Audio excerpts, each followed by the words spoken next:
Hopefulness 2.0, April 2nd. Ooh. You know what? I just remembered. I'll do it tomorrow. I don't care. It's not like super important that it needs to be done today, kind of thing. But I'm getting ready for my my next banana bread, and this time, since I have a pastry brush, it'll be easier to spread on the coconut oil to the pan itself. I'm letting the stuff kind of sit out room temperature. Coconut oil was a bit on the rough side. When I'm done with this video, then I will start the oven, and that'll help, because I don't know if you noticed, but I'm swapping this coconut oil into here. The reason why is because I want to use this jar. I want to keep it for my starter, because it has, a little twisty top metal thing, and it's kind of like a mason jar, but it's not. But at the very least, you can slight twist and allow gases and whatnot to do its thing. So there's that.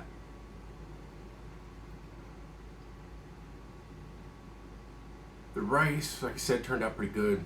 Burnt a little on the bottom. Still soaking the bottom a bit, just to get some more of the rice off the bottom and whatnot. I need to finish off my bread, because I've literally only had like 2 pieces of it, and it's really good. I don't know why I haven't really done much. I think it's just because I got so tired of eating it. That's the only thing I can think of. Because literally the day of, I was just eating the other one, and maybe I just got tired. I don't know. But I'm gonna tear a piece off of this. Ooh, got big old holes in here.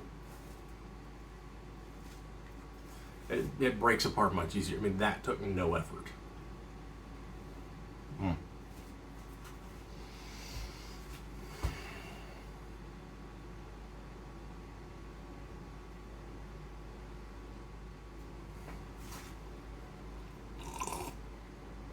Last night, I had a craving. Well, okay, so earlier in the day, made some pâte à choux. Then, towards the evening, I had another craving for some more pâte à choux. And the first round didn't have any. Ooh, I didn't think about this until literally just now. Let's see. The first round, the only thing I consumed with it was my somewhat botched lemon curd, right? And I say somewhat in that it still tastes right, it just doesn't have the right consistency. It's not like pudding-like, it's more of a liquid. But I can use my butter knife.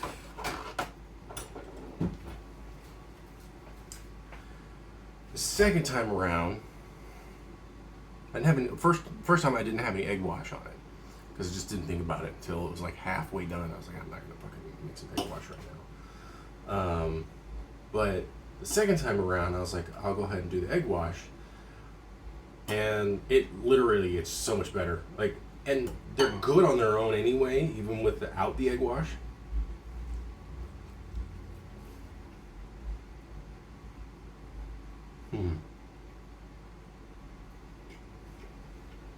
Interesting.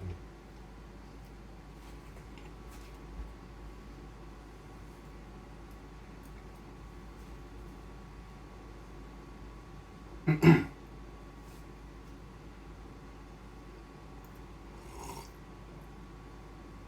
kind of mutes the flavor of the bread, and the bread kind of mutes the flavor of the custard.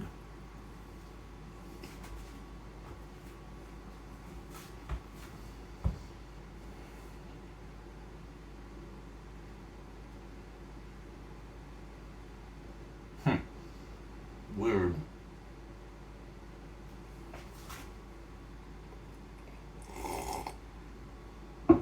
Not the best compliment.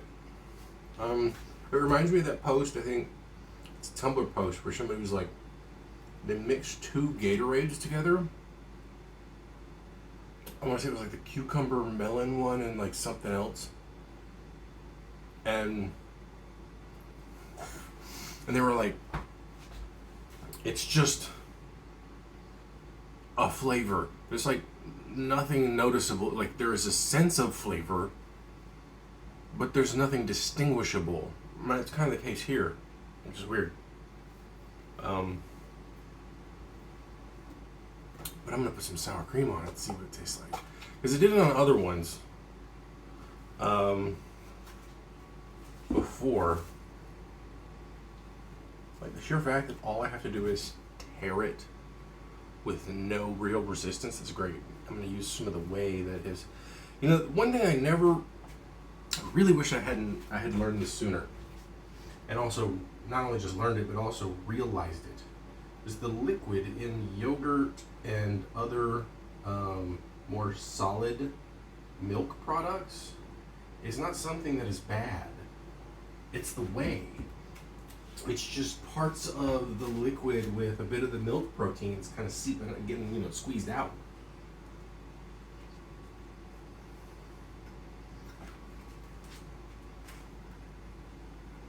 Okay.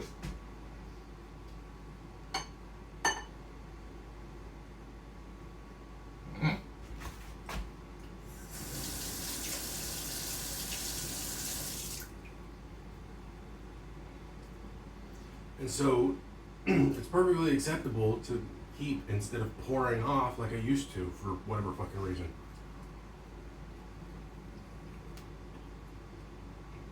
Okay, that worked. Yeah. This time, so like with lemon curd,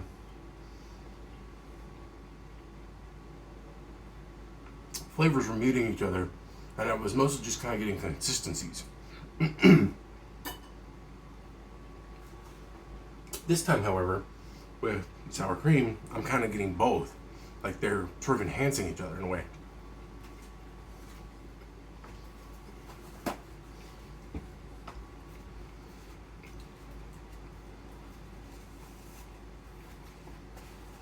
I want to say I applied to like 7 jobs yesterday, most of which aren't jobs I'm probably either A, going to be able to do well, or B, be qualified for, or C, will just hate. I don't know. We'll see.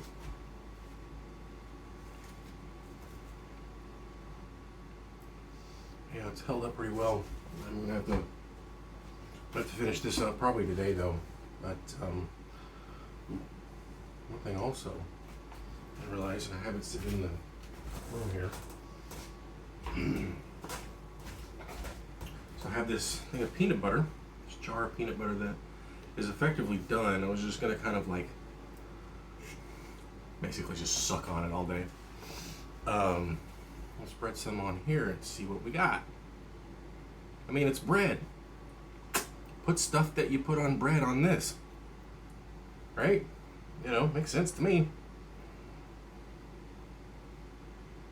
Like I said, after I'm done in here on the video,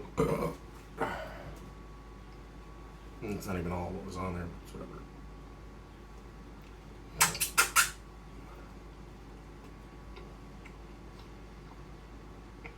Well, worked.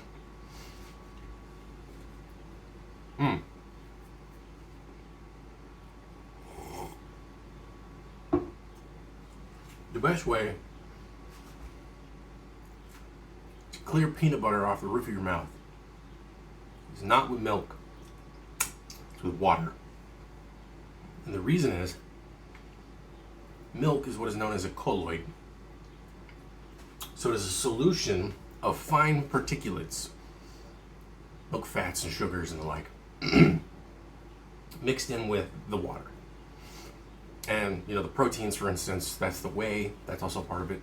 So the great thing about milk is that it has all 3 of your macronutrients. It has proteins, it has fats, and it has sugars in it.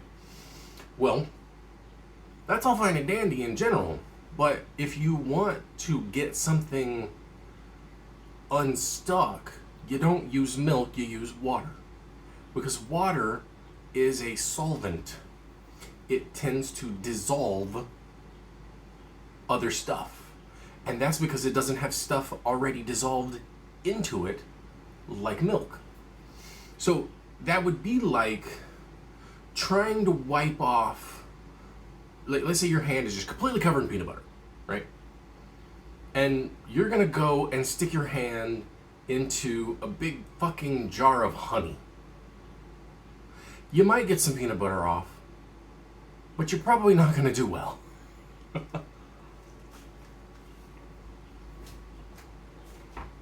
Instead, put that hand inside some flowing water.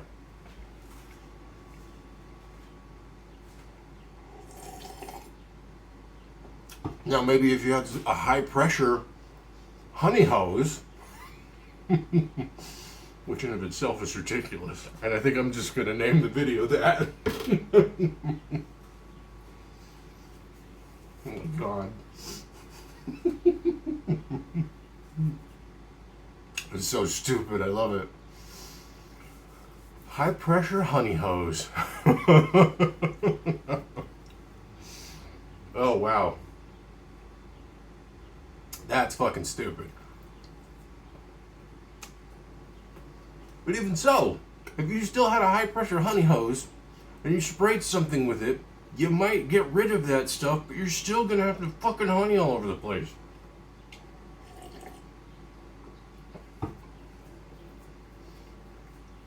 So you're gonna have to get rid of the honey too.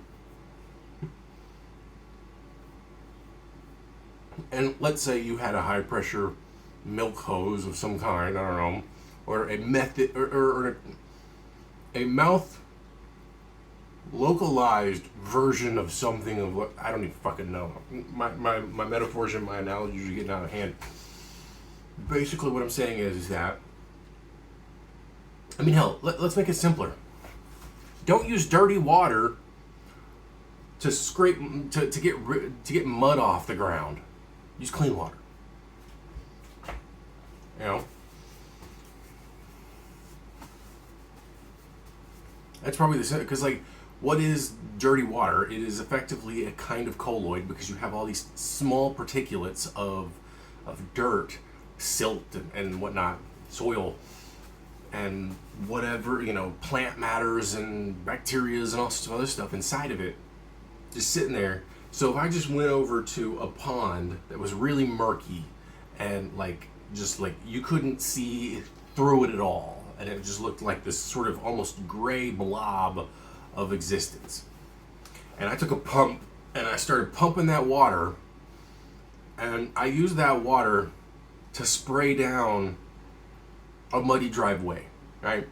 Now, maybe that's the only way I can do it. Alright, fine. But chances are, probably not, because most houses have a source of clean water, at least in America. So, you know, use water instead of the dirty water, which is milk. But it's not technically dirty, it's just dirty in that sort of analogistic, metaphorical sense, whatever. High pressure honey hose, man. That's stupid. I now want to see, like, this is the sort of writer-director in my brain. I want to see somebody have a high-pressure honey hose and how it would work, and why somebody would even have one in the first fucking place, and how it would even play out. Like, this is why I wish I was around more filmmakers in general, so that I could be around people who could try to wrap their heads around this stupid shit in my head, and then make it happen.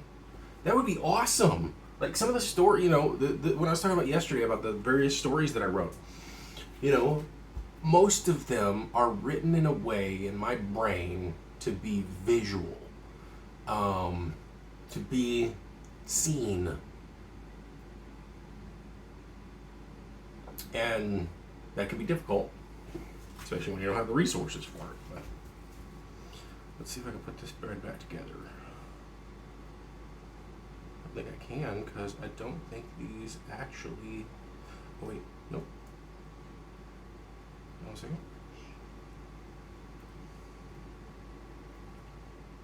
Maybe.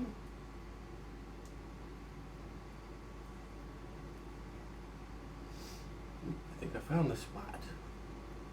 Maybe? I don't know. Whatever, doesn't matter. Really doesn't. Oh, there it is.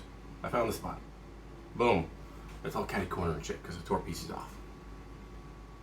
Well, but I put the puzzle back together again.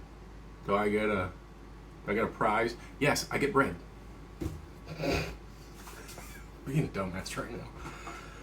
Oh, but this is where that's where the fun stuff happens when you're being a dumbass. When nobody's being hurt, when what you're doing isn't causing problems, when it's not preventing other people from either A, doing what they need to do, or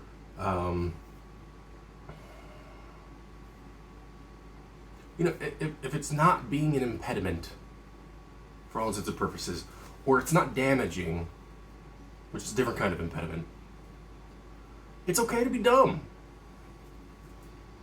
It's okay to be goofball and do and say stupid things. It's perfectly acceptable.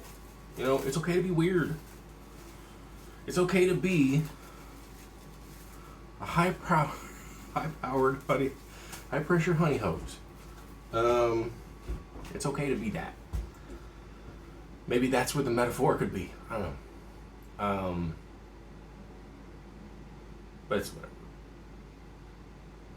But yeah, like I said, I put in 7 applications or something like that. I don't know. Oh, man. Haven't heard back from the one place. I don't know if I'm going to give up on them or if they're going to give up on me or whatever, but we'll see. It's the weekend, they're probably not going to communicate.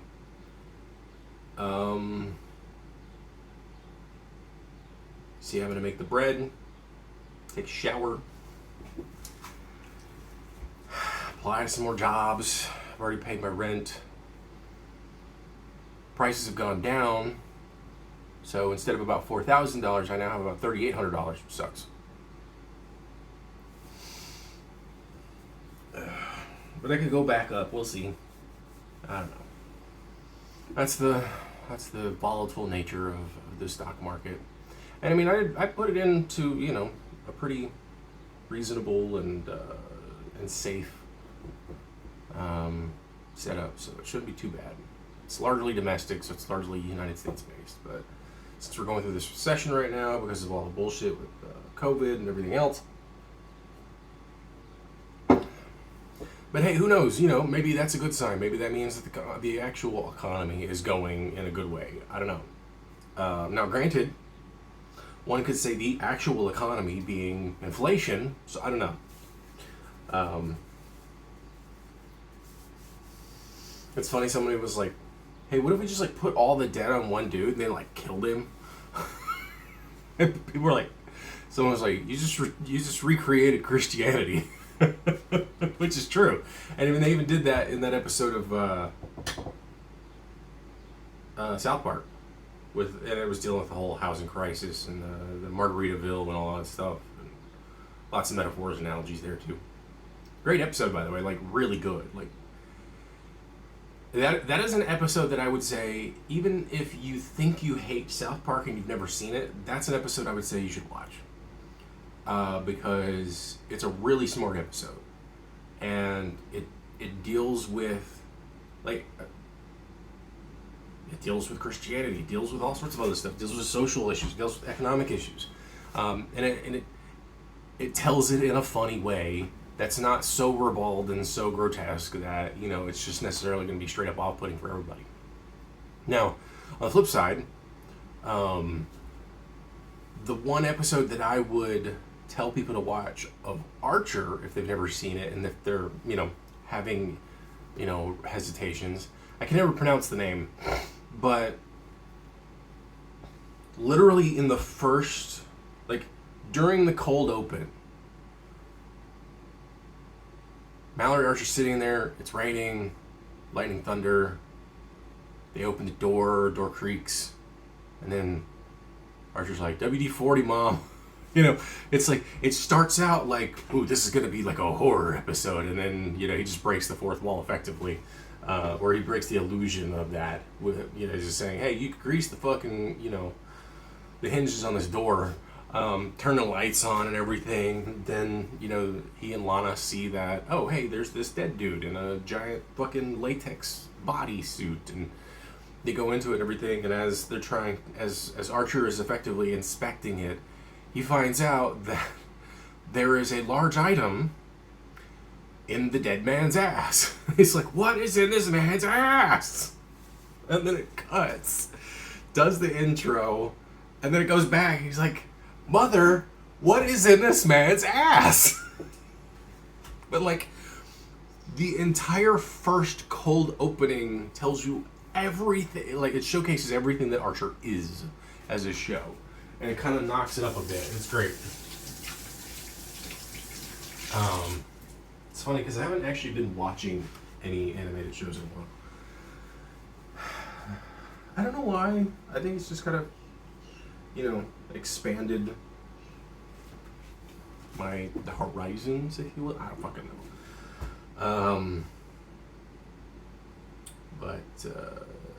Yeah.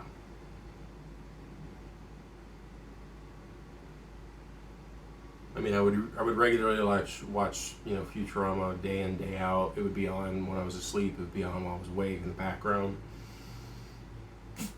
And I don't think it has anything to do with like maturity, childishness, or something else like that. Or it could be a kind of holding on to the past. I'm not sure. But it's always an inspiration in one capacity or another. It's all, I'm looking at something else for the time being, I suppose. I don't know.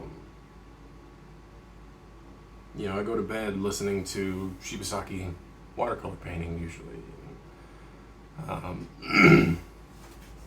Like Bob Ross's channel just uploaded a new video with one guy, I can't remember his name, I mentioned him before, but he's very much the spirit of Bob in the way that he approached everything, so I'll watch that later too. It's starting to smell good in here because of the peanut butter, the sugar, and the flour, the sour cream, and all the ingredients. And it's almost noon. I think I'm going to cut this short. So have fun with your high pressure, high powered honey hose.